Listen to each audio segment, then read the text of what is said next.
Praise the Lord. ഇന്നത്തെ വചനചിന്തയ്ക്കായി മലാക്കി പുസ്തകം 3-ാം അധ്യായം അതിന്റെ 6-ാമത്തെ വാക്യം. യഹോവയായി ഞാൻ മാറാത്തവൻ. ഈ വചനം നമുക്ക് അല്പമായി ഈ പ്രഭാതത്തിൽ ചിന്തിക്കുവാനായിട്ട് കഴിയും.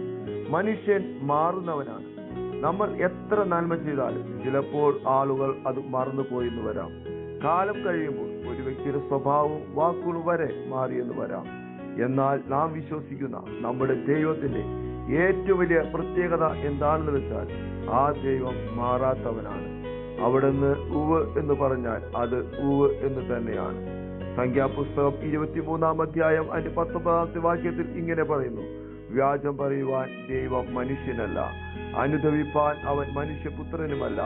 താൻ കൽപ്പിച്ചത് ചെയ്യാതിരിക്കുമോ? താൻ അരുൾ ചെയ്തത് നിവർത്തിക്കാതിരിക്കുമോ? നാം ഇപ്പോൾ കടന്നുപോകുന്ന ദുർഘട സമയങ്ങളിൽ ഞാൻ നിങ്ങളോടുകൂടെ ഉണ്ടെന്നരുൾ ചെയ്ത നമ്മുടെ കർത്താവ് ഒരു കാരണവശാലും നമ്മെ വഴിയിൽ ഉപേക്ഷിച്ചിട്ട് പോകുന്ന ദൈവമല്ല. പൗലോസ് അപ്പോസ്തലന്റെ ജീവിതം ഇതിന് വലിയൊരു ഉദാഹരണമാണ്. നീ എന്നെ കുറിച്ച് റോമയിൽ സാക്ഷ്യം പറയുമെന്ന് ദൈവം പൗലോസിനോട് വാഗ്ദാനം ചെയ്തു. ആ യാത്രയിൽ കാറ്റുണ്ടായി, കൊടുങ്കാറ്റടിച്ചു, കപ്പൽ ഛേദത്തിൽ അകപ്പെട്ടു, വിഷപ്പാമ്പിന്റെ കടിയേറ്റു. ഒരുപാട് പ്രതിസന്ധികളിലൂടെ അപ്പോസ്തലൻ കടന്നു പോകേണ്ടി വന്നു. പക്ഷേ ഇവ ഒന്നിനും ദൈവത്തിന്റെ വാഗ്ദാനത്തെ തടയുവാൻ കഴിഞ്ഞില്ല. ദൈവം തന്റെ വചനത്തെ നിവർത്തിക്കുവാൻ ഇടയായിട്ട് തീർന്നു. ഈ പ്രഭാതത്തിൽ നമുക്ക് ഇതിൽ നിന്നും ഒരു കാര്യം മനസ്സിലാക്കുവാനായിട്ട് കഴിയും. നമ്മുടെ ജീവിത സാഹചര്യങ്ങൾ എത്ര തന്നെ മാറിയാലും, നമ്മെ സഹായിച്ചവർ മാറി നിന്നാലും, നമ്മോടുള്ള സ്നേഹത്തിൽ മാറ്റമില്ലാത്ത ദൈവത്തിന്റെ വാക്ക് പൂർണ്ണമായി വിശ്വസിച്ച് നമുക്ക് മുന്നോട്ട് പോവാം. കാരണം ദൈവം തന്റെ വാഗ്ദത്തങ്ങളെ നിവർത്തീകരിക്കുന്നവനാണ്. അവൻ നമ്മുടെ വാഗ്ദത്തങ്ങളെ വഴിയിൽ ഉപേക്ഷിക്കുന്നവനല്ല.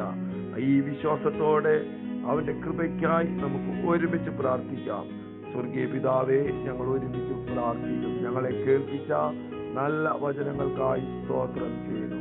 ഈ പ്രഭാതത്തിൽ ഈ വചനം കേട്ട ഓരോ മക്കളുടെ മേലും ഈ വചനത്തിന്റെ നന്മയെ തുറന്നു പ്രാർത്ഥിക്കുന്നു.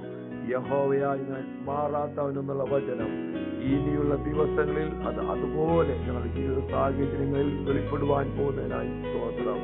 അത്ഭുതമാക്കുന്ന ദൈവകൃപയ്ക്കായി സ്തോത്രം. യേശുവിൻ നാമത്തിൽ തന്നെ ആമേൻ.